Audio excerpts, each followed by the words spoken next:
Hey friends, what's up? Welcome back to Babylon Talmud. Today we're studying Daf Yud Aleph, Daf 11 of Masechta Moed Katan. Friends, today we wrap up the first parak of Moed Katan. The first part we just talk about random things you could do on chol hamoed, or not. And then we get to a new parak which is kind of interesting. Talk about things that you're allowed to do as a mourner, and versus chol hamoed, and other kind of very interesting things about different types of arrangements, working employment arrangements and how they affect whether or not you can work as a mourner. Very interesting stuff. Friends, let us begin. Where are we? Givaldik. We're at the Mishnah on Daf Yud Aleph Amud Aleph, about 8 lines into the page. Says the Mishnah. Let me just make sure that we did up until here. Yeah, definitely. Okay. Says the Mishnah, Osin Maika Legag Vilamir Pesis. You can make who can tell what a Maika is? A Maika is like a fence around your roof and around your mirpeset. Who can tell me what a mirpeset is? Like a balcony from the house. So you can make a fence around it on chol hamoed. Maise hedyet, as long as it's sort of like not a professional job, sort of like an amateur job. Avalo maise uman, but not a professional job. Shofenes asdokin, if you have like an oven and the bottom of the oven is cracked or something, so you want to kind of smooth it out, so you could do that. Umaygilin osa b'maygela, and you can flatten it with a roller, b'yadu v'regel, and with your hand and with your feet. Avalo b'machotzayim, but not with a, some kind of instrument that looks like a foot or something, and you press it down on the floor and it makes things flat. Hatzir v'atzinur v'akor v'amano v'amafteach. So the tzir is the, what's it called? Like the pivot maybe of the door or something. If you can imagine like a door that had some kind of like, thing. Imagine what's that thing called that you use to like roll bread? Wow. Not only can I not think of the word that I need, I can't even think of the word that I don't need to help me explain the word that I need. Well, let's try to figure out the thing that I don't need first. What's that thing that you use to roll dough? I don't think it's called a roller. Rolling pin? Is that what it's called? A rolling pin? Maybe? So imagine, I don't know what this has to do with anything, but okay, what do you want me to tell you? What do you want me to tell you? You have a thing that sticks into the ground. What do you want me to tell you? What do you want me to tell you? I know there's a hole in the ground. There's like a door, and the door has like a thing that sticks out in the bottom, goes into the hole. All right, that's about all I'm going to tell you. So hatzir is like the thing that sticks down. The tzinor is like the hole in the ground. Ve'akora, and like the beam above the door. Ve'manuel, and a lock. Ve'amafteach, and a key. Shenishbru, and they broke on Yom Tov, on chol hamoed. Misakten moed, so you could fix them. Alright. Well, actually, skavim lasos melacha moed. Just don't, save it for chol hamoed. Don't be like, oh, my key is broken. Oh, well, chol hamoed's coming up. I'll just do it then. No, don't do that. But if it happens to break on chol hamoed, so beseder, you can fix it. Any pickled items that you can eat them on chol hamoed, so then go for it. Keilu, I imagine I'm not much of a pickler. I do enjoy eating pickled foods. So I mean, if you make kimchi and it's not disgusting, so no. The point is, meaning I like kimchi. Jeff Handel, my friend Jeff Handel, he's the kimchi master. I like his fermented foods. He eats a lot of fermented foods. But there are some other people that I know that make fermented foods that I'd prefer to tell them I'm not into fermented foods are the kind of thing that, like, if it's good, it's good, but if it's not good, you want to stay away. I'll go upon him. So fine. So I was saying that I don't know much about fermented foods, but I believe that it takes time to ferment. So the question is, if you're going to be able to, it'll be finished its fermenting process, and you'll still be able to chaparine before the festival's over, so then you could do it. If you won't be able to chaparine until afterwards, so then don't do it. Okay, Zok the Gemara, or really fact the Gemara, How do you make a fence that is a sort of amateur fence? Rav Yosef says, well, if you use what was it, palm fronds and laurel? I think that's what we said the other day. I don't know what laurel is. I didn't look it up. What's laurel? But apparently it's something temporary. B'masnisa, or amateurish. B'masnisa tana v'takalun and abraisa tzor b'tzor v'enotoch batit. You can use like rocks and things like that, but don't use like cement. That's what it means, a temporary amateur kind of wall. All right. Shovanes hasudokun magilin osun b'magela. You can smooth out cracks at the bottom of the oven, and you could what do we say? We could flatten them with a roller. All right. Fine. So now, fact the Gemara, 1 second. The first thing that we said is that you're allowed to use a roller, and then you say, and you're also allowed to use your hand and your feet. Duh. Obviously, if I can use this fancy implement, a roller, to flatten out the floor of the oven, so memele, I can use my hands and my feet, which are pretty sort of low tech. This is what the Mishnah is saying. Shofenes hasudakin, that we can smoothen out the cracks. Umaygilin osan ke'ein maygela biyadu v'regel, and you can flatten them out as if it was with a roller, if you're using your hands and your feet. However, avalov machaltzayim, but don't use this implement that you use to kind of flatten out bottoms of ovens. So we had said in our Mishnah that the thing that sticks into the hole in the floor, and the thing on top of the door, and the lock and the key, if they broke on chol hamoed, so you could fix it. All right. But we have a question. Ad Yomov that we said that until the days of Yochanan Kohen Gadol, they would knock with a hammer on chol hamoed. But after the time of Yochanan Kohen Gadol, he said no more knocking with hammers. So ki'ilu ad Yomov in mikan ve'elach lo, which means that they were only knocking with hammers until Yochanan Kohen Gadol, but after Yochanan Kohen Gadol, they weren't doing that anymore. So how come we're allowed to fix these locks and things? So lo kasha, it's no problem. Kan b'dina poche, kan b'dina gore. So it depends what the locks are made out of. If they're made out of iron, like a blacksmith, yeah, that's a problem, because you're gonna have to knock pretty stark, and it's gonna make a lot of noise, and we don't want that on chol hamoed. But if it is a lock made out of wood that takes a carpenter and it makes less noise, so then that would be acceptable.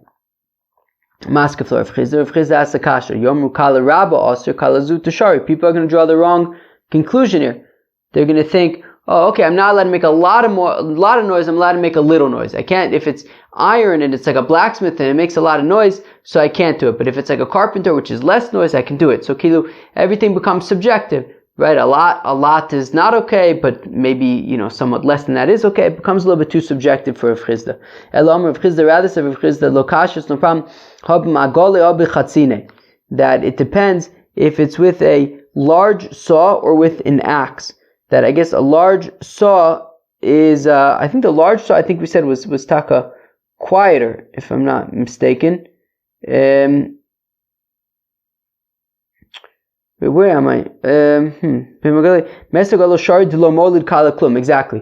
That if you use a large saw, so says Rav Chizda, that would be acceptable because it doesn't make any noise. Meaning, whereas the difference between iron and wood is that, one makes a lot of noise, one makes less noise. Here we're talking about if you use a large saw, it won't make any noise at all. Whereas b'chatzina, if you use an axe, it will make noise. So Rav Chizda, and so it was sort of, when it's more objective like this, that if it doesn't make any noise at whatsoever, so then that would be acceptable. Rav Papa Amar kan kodem gzeir kan nachar gzeir. Rav Papa answers the question by saying, well, easy. Our Mishnah was before the gzeira of Yochanan Kohen Gadol. That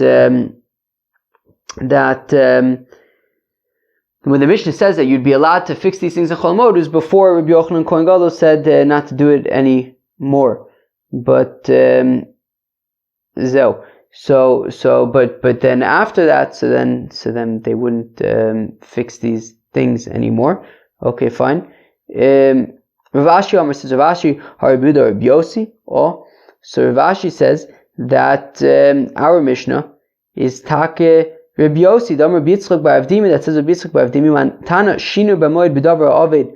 Who is the Tana who says that when it comes to chol moed, you have to specifically like do things differently. You have to make a shinui, do things differently. Delok Rabbi Yossi, it's not Rabbi Yossi. The Rabbi Yossi says that when it comes to davar aved, right, something that needs to be fixed, so something needs to be taken care of. So you could just do things normally. So that's like Rabbi Yossi, and therefore our Mishnah that says that you'd be allowed to fix these things on chol moed is Rabbi Yossi. Ravina says Ravina Kman Madlino no idno kabiusa dedasha bechula demoada. Like which Tana do we nowadays hang a lintel of a door on chol moed? Come on, Rabbi Yossi. It's a Rabbi Yossi who says that you can do these things without requiring any sort of change in process. Alright, so for our Mishnah which says that you could fix these like items, so like the lock and the door and the thing that goes into the hole and the hole of the thing that goes into it and all that stuff. That's Rabbi Yossi. So we had said in our Mishnah that fermented pickled items, like my friend Jeff Handel, that so if you can pickle them before the end of chol moed, so then gesund heit. But if not, then not. Badisa levoy kavre. Oh yeah, so this was like a funny. Yeah, it's weird translation, this stuff, but okay, whatever. Badisa levoy. So what was Badisa again? Badisa is the name of a river. Levoy is the name of a place. I guess there was the Badisa river in this place called Levoy, Kavre, and they were like draining out the river or something. And then what happens is that then there's like lots of fish that get stuck, and you can chap them around. So also kuli ama tzud aisu kavre. So everybody went, and I think it was chol moed. Everybody went and chapped around fish. All right. Sharlu Rava lemimlach minayu. And Rava said, meaning everybody went, they didn't just chap around one fish, they chapped around a whole bunch of fish. So meaning more than they could have possibly preserved to eat, to preserve and be ready to eat on chol moed. And Rava said, yeah, it's no problem. Chap around as much fish as you want, preserve them for however long you want, no problem. Abai says to Rava, I don't know if I said Rabba a minute ago, but we're talking about Rava and Abai over here. So Ve'atnan kvashin shu yochel lecho mein b'moed kovshin. So Abai says to Rava, but I don't understand. The Mishnah had said that you're allowed to pickle things that you're going to be able to eat on chol moed. But over here, there's so much fish, and you're going to be pickling them for long after chol moed. So why is that allowed? So Amalei came to Meikara daita dachila aisinu v'ishavik lehu pazde kifakmata avid domi. Right? That says Rava. Well, look. Let's do that again. Came to Meikara daita dachila aisinu.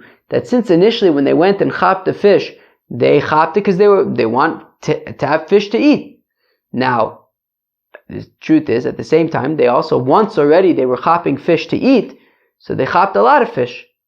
And then v'ishavik pazde, and at that point, once already they chapped a lot of the fish, with the intention initially at least to eat them. But now they have all this other fish that they're not going to be able to get to, and they're going to have to preserve for later. Well, if they don't preserve them, then they're going to become no good. They're going to get ruined. So therefore, prakmate avedami vishari. Therefore, they become similar to merchandise that is going to get lost. Right? These fish are going to get spoiled. So then it's permitted to salt them at that point, because you chop them around when it was allowed, because to eat. But then at the same time you chop the rind more than you needed. But at that point, it's gonna get spoiled if you don't pickle it. So therefore, you're allowed to, even though it's gonna be for later. Vikadamar, those who say that what happened was Sharilu Rava Meitzad, that Rava allowed them to chop around the fish, Mezel Isuye Umimlach, and then to go and bring them home and to preserve them, to salt them. Omar le Abai says to Rava va'anon kvashin shu yochel lechomen kovshon tanan. But didn't we learn that you can only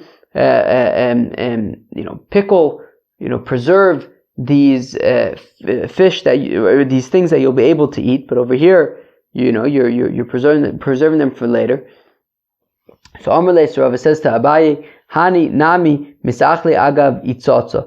Well, even these fish, technically speaking, even if you salt them on chol hamoed, you're not going to be eating them on chol hamoed, but technically you'd be able to press the fish and remove the salt, and then you would be able to eat the fish. So since technically you can eat the fish, that would be enough. Ki ad Shmuel, like Shmuel, avdu le shisin itzotze ve'achol. That Shmuel, I guess they would take salty fish or something, and they would press it 60 times, and then you would eat it. All right. Rava ikla leverish gelusa. Rava visited the exilarch, avdile, and they made for him shisin itzotze ve'achal. They took, I guess, fish and they pressed it 60 times, and he ate it, and he enjoyed it very much, I hope. Rav ikla levei bar Shapir. Rav visited Bar Shapir. Aisu l'kamayah, they brought in front of them ha'u kavra, and they brought in front of them a fish. All right, tilsa bishula, tilsa milcha, v'tilsa tavya, and it was 1/3 cooked, 1/3 salted, and 1/3 broiled. All right, that sounds very nice to me. Fish is good. Fish is very nice. Do you guys like eating fish? What's the consensus? Babylon Talmud, you guys like fish? Rav says Rav, Omli Ada Tzayada. Ada, the trapper, told me, Kavra, that when it comes to fish, the fish are the best right before they go spoiled. Interesting. Guys, what do you think? V'Omer Rav, and says Rav, Omli Ada Tzayada, says Ada the trapper, Kavra Tavya be'achva, so you take fish, and you, Tavya we said is to broil it. So you broil it in its brother. Its brother is salt. Because like fish and salt, both are sort of inhabit the sea, the water, which is kind of like the father of the fish. Asuke bavua, and then after you broil it in salt, you then put it in cold water. Meichle bivrei, and then you eat it with its son, which is like the brine that kind of comes out, or whatever comes out of the fish as you're cooking it. So eat it with that. Ishtei ale avua, and then drink with it its father, and then drink water with it. All right. Rav, it says Rav, Omri Ada Tzayada, said to me, Ada the trapper, Kavra Tachle v'chelva, when it comes to fish, cress, and milk, liton gufa v'lo liton puria. After eating fish, cress, or milk, exercise. Don't go to sleep right afterwards. V'amali Rav, and says Rav, Amali Ada Tzayada told me, Ada the trapper, Kavra Tachle v'chelva, when it comes to fish, cress, and milk, Maya v'lo shichra, drink water afterwards, not beer. Shichra v'lo chamira, drink beer after it rather than wine. Kilu, there's like a hierarchy. The best thing to drink after fish, cress, and milk is water. But if you don't have water, so then prefer beer rather than wine. Alright, sounds good to me. Let me tell you, so we'll come back to you, Mashkin Beis Hashlachin. Alright, well, that's the first parak of Moed Katan. That was pretty cool. Alright, moving on to the second parak of Masechta Moed Katan. Mishavach HaZesav. Okay, Ve'iro Evel.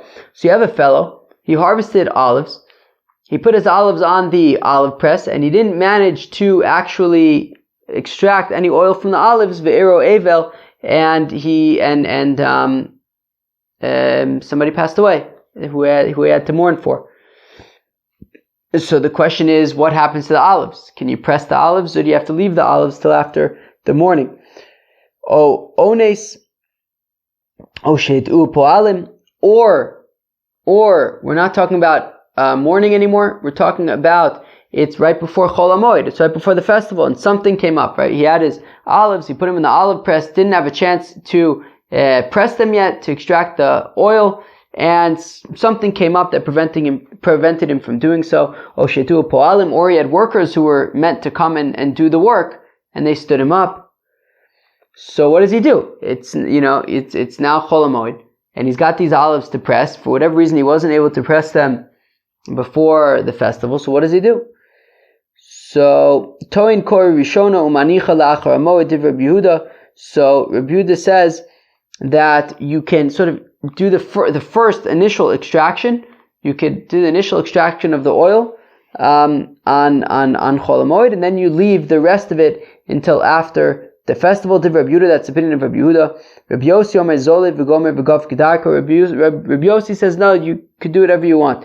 Right? You can pour it, you can complete it, you can seal it. Normally, there aren't any restrictions over. There aren't any restrictions over here. Pasach be'evel v'sim b'moed. In fact, the Gemara, one second. The Gemara says one second. The Mishnah started talking about mourning, and then before it even told us what the halacha is by mourning, it starts talking about chol hamoed. Right? If you notice in the Mishnah, it says mishafach hazesa ve'ero evel. It's a cliffhanger. It says, right, somebody took the olives, he had harvested olives, he put them on the olive press, and then he became a mourner.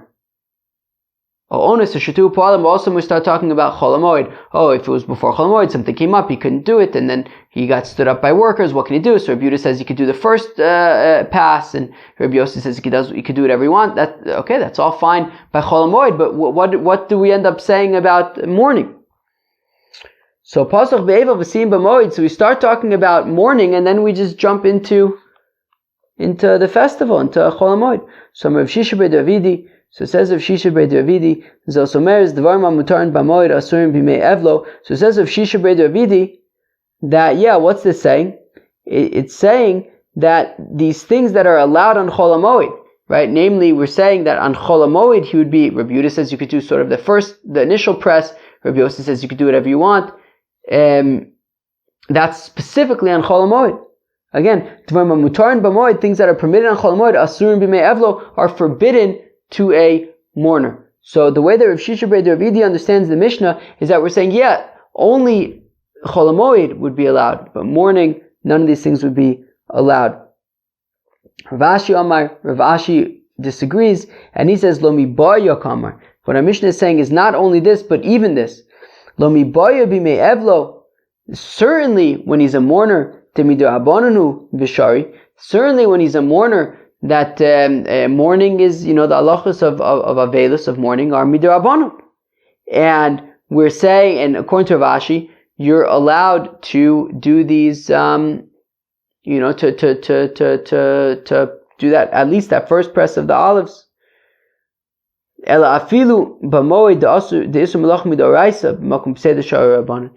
not only by mourning, which is midrabanan, but even by chol hamoed, which we're talking about, a festival, which is midoraisa, even there, we would say that you're allowed to, extract the oil in order to prevent any kind of loss, any kind of hefsed. And therefore, even Rabbi Yehuda says you can at least do the first press, whereas Rabbi Yossi says you can do whatever you want. Says the Gemara, Tanya Kavasad of Shisha bar Davidi, we have a brisa supporting Rav Shisha bar Davidi, who says that that a mourner is not permitted to extract any of the oil.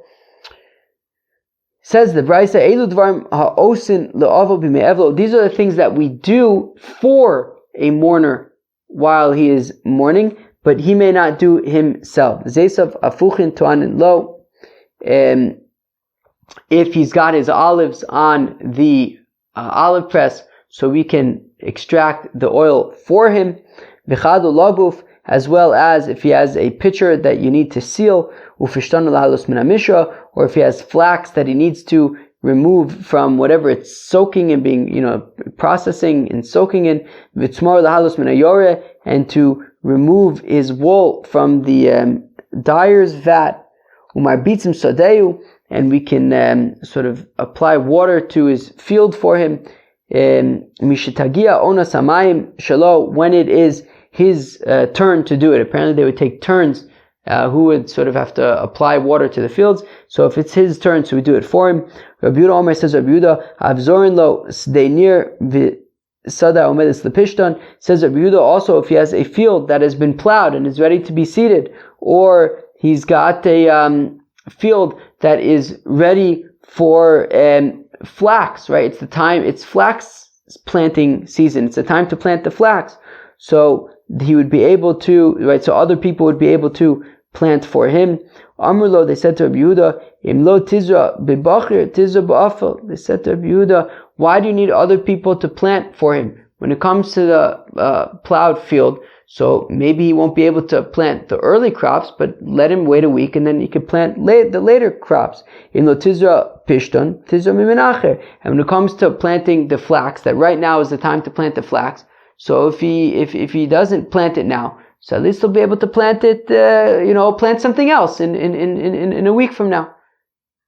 Rabbi Shimon ben Gamliel Omer, it says Rabbi Shimon ben Gamliel, Zeisav afuchin ve'ein sham uman elahu. If he's got his olives that need to be pressed, and he's the only one who can do it, kadu laguf ve'ein sham uman elahu, or he's got his pitcher that he needs to seal, and he's the only one who can do it. Pishtanu lahalos min amishra, or he's got flax that he's got to take out of whatever it's soaking in. V'tzmar lahalos min ayore, or he's got wool that he's got to take out of the dyer's vat. Ve'ein sham uman elahu, and he's the only person who can do it. Hareza yaisa b'tzine, he could do it sort of quietly. Okay, no fanfare. Yasra kein amar Reb Shimon ben Gamliel. More so says Reb Shimon ben Gamliel, im hayu uman l'rabim. If he was somebody who's needed for like the public, that people need him, v'saper uvalon l'rabim, or if he was like a hair cutter, or if he worked at the bathhouse and people need him, v'gia esa regel, and now it's the the festivals are coming up, and the public people, right? People need haircuts, people need to go to the bathhouse or do other things, and this is he's the person who that's his job. Right? He's the person who's able to enable these things. So, there's two aspects over here. One is that it's tzorkei rabim. One is that he's able to, it's in the needs of the public. And the other is that, this is a very lucrative time, right? This is a big parnasa time for him. So therefore, ve'ein sham uman elahu, he's the only one who could do it. So, harei zeh yaiseh, so then he would be able to do these things. So now we start getting into interesting arrangements. This is kind of interesting. This is not super subtle, but a little bit subtle. But different kinds of arrangements that employment arrangements, and what the nafkaminas are for mourners. So ha'arisin, an aris is a sharecropper that they work the land, and they can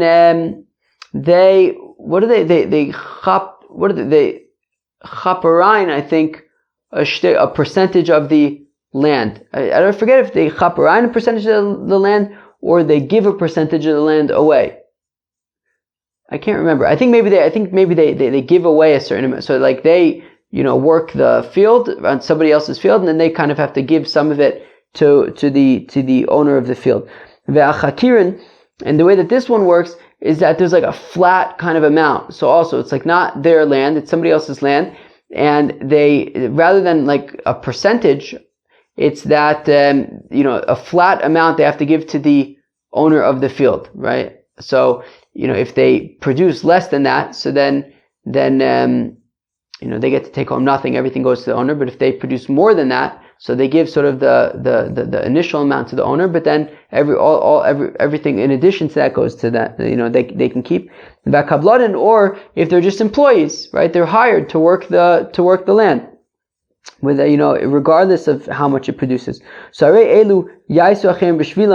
in this case, other people can do the work for them. So because in this case, it's not just them, right? It's not like they run their own business where if they work, they make money. If they don't work, they don't make money. Here, there's actually other people involved, right? Like the sharecropper kind of arrangement, meaning if he doesn't do any work, so then the owner of the field isn't going to be gaining anything, right? Or if he's an employee also, if he doesn't show up to work, so the owner loses out. So in these cases where it's not just him who, would gain from his work, but rather there's an employer or an owner of the field who is sort of counting on his work, so other people would be able to do the work for him in that case. But if you have a fellow who owns his own business, right? He rents out donkeys, he rents out camels, he rents out boats. So they would not be able to work in any capacity while they're in mourning, because they're the only ones who stand to gain or to lose, and therefore they should just, let it be while they are in mourning. Leave it alone. Do not be preoccupied with that. However, if they were like, in the middle, like they were in the middle of like a contract, right? So let's say it's like a donkey driver or something, and he already was like mid-contract with somebody that he was going to ride donkeys for him. So then that person's kind of counting on him and his contract. So then also, so then you would be able to do that. Meaning in this case, they would even be able to do the work themselves, right? If like they were a donkey driver and somebody specifically hired them, and then somebody passed away, they would be able to continue to do that because the person specifically hired that, right? They wanted them to drive them, right? Them to be in charge, to take responsibility. So therefore, they would be able to do it even themselves as mourners. Fine. Where am I? Okay, I feel, but where am I? Fine. Skir yom. If you have a fellow who is a day worker, afilu b'acheres lo yaisa. So even in a different city, he should not do it, right? So meaning, if he was like a day worker and he was in a different city and he finds out that somebody in his family passed away, he should just go home immediately. He shouldn't continue working, even if he's in a different city where they don't necessarily know him or that somebody passed away. Still, if he's a day worker, he should just, go home immediately. If he had like somebody else's work with him and there was like no deadline or anything like that, right? So afal pisha b'kibolos, even though he is just being paid like piecemeals, right? So he's got, garments, let's say, that he has to sew or something, and there's no deadline on it, just however much he does, he'll get paid. So lo yaisa, he shouldn't do it. So now the Gemara says, one second, afal pisha b'kibolos. So the Gemara says, one second, it's a little bit technical, but meaning we're saying, even though he's being paid piecemeal and there's no deadline, so we're saying that he shouldn't do it, and the implication being what? Implying, and certainly he shouldn't do it when when it's not kind of piecemeal. So if it's not a piecemeal contract, so then what is it? That I guess like there's like some kind of deadline or something, and then we're saying that he wouldn't be allowed to do it. So the Gemara says, Adraba, kibolas kedidei dami. So the Gemara says, okay, no, what does it mean that even though it's piecemeal, he's not allowed to do it? Meaning, because it's piecemeal, he's not allowed to do it. Because when it's piecemeal, when he can, right, there's no deadline, and he can just, he gets paid for whatever he does, well then it's as if it's like his, and he should just leave it alone and can pick up where he left off after he's no longer mourning. So le'ema, bein kibolas, bein she'ena kibolas lo yaisa. Now what it means is whether he's being paid piecemeal without a deadline, or whether I guess maybe there is some kind of a deadline, he still shouldn't be doing it when he's a mourner. Because even if there's some kind of time constraint on it, he could still maybe, say like, look, somebody passed away, maybe we can kind of push this off a little bit. Alright, fine. If his work was in the hands of others, if it's beveso, if it's in his house, if it's in his house, then he shouldn't have people doing work for him in his house because he's mourning. But if it's in somebody else's house and other people have the work, are doing the work for him, so then it could be okay. Marion Bray the Ravin, Umar Bray the Ravacha Bray the Rava. So Marion the son of Ravin and Umar Bray the Ravacha the son of Rava. Havuleu Gamla the Sora Bade Adadi. So they jointly owned a pair of oxen. Okay, great. Isra Bey Milsa B'Mar Bray the Ravacha Bray the Rava. Now the thing is that Mar Bray the Ravacha Bray the Rava, somebody passed away in his family, and therefore ufaske ligmale, so therefore he wasn't, he kind of wasn't allowing his ox to be used, right? Because he figured he's a mourner, he shouldn't be, his ox should be off limits. Ravashi, so says Ravashi, Gavarabba Kamabre Ravacha Ovid Achi. Why is such a great person like Mar Brei Ravacha doing this? Nihide lifseida didei lo chayish ad acherim lo chayish. So granted, maybe he's not. He's a mourner. So the fact that he's losing out right now and he's unable to use his cow right now, his ox right now. So he's kind of not paying attention to that because he's mourning. But what about the fact that Marion Brei Deravin is now losing out because Mar Brei Deravacha Brei Derava's ox is now not being used. So but we had said before that if the ox was already rented out to somebody else, so then that's okay. Whereas I keep on forgetting this guy's name. Mar Brei Deravacha Brei Derava felt that but when it comes to an Adam Gadol, when it comes to a great person, it's different. An Adam Chashuv, somebody important. So it's different, and his ox should not be used at all, and that's why he was kind of off limits, even though it kind of had, I guess, negative ramifications for Miriam Brei Deravin. All right, interesting. There's like different kind of cases where, I guess there's different nafkaminas in terms of how work can and can't be done when a fellow is in mourning. Pretty interesting. Anyways, friends, that was Daf Yud Aleph Masechta Moed Katan. So we concluded the first parak of Masechta Moed Katan. We talked about making fences and fixing ovens and things, and if you do it in kind of a temporary way, then that's okay. Then we started the second parak of Moed Katan. Very interesting. We talked about what happens if a fellow is a mourner or if it becomes chol hamoed, and there's there's kind of work that needs to be done. So if there's olives on the olive press, so it says Rav Yehuda that you're allowed to sort of do the first extraction of the oil. Rabbi Yossi says you could do whatever extractions of oil you need. And the Gemara says, but what about when it comes to mourners? That when it comes to mourners, when it came to chol hamoed, so we said, okay, there's a machlokas between Rav Yehuda and Rav Yossi. What about when it comes to mourners?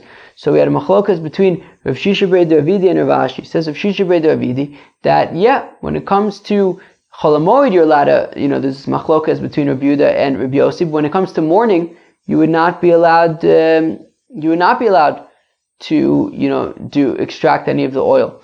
Whereas Rav Ashi disagrees, and he says that no, meaning mourning is midrabanan. So certainly you'd be allowed to do these things. And the chiddush is that even by chol hamoed, which is midoraisa, that it's Yom Tov, that it's a festival, still you're allowed to. Right, this is machlokas between Reb Yehuda and Reb Yossi about how to extract the oil. And then at the end we talked about different, when it comes to mourning, different sort of contexts in which you may or may not be able to do work yourself. Right, you could do work yourself. For example, if you were hired out as like a camel driver or a donkey driver, so somebody sort of hired you specifically. If somebody passes away, you'd be allowed to continue to do the work. We said that if you're like a sharecropper or an employee, somebody an employer or an owner of a property is counting on you to be doing work, then other people could do work for you. But if you're sort of a small, your own, sort of a small business owner, somebody who owns their own business, so then you should not be doing any work at all, because really you're the only one who gains or loses, and when you're in mourning, you shouldn't be doing that. So you shouldn't be preoccupied with that. So anyways, that was Daf Yud Aleph Masechta Moed Katan. Hope you enjoyed. Peace out.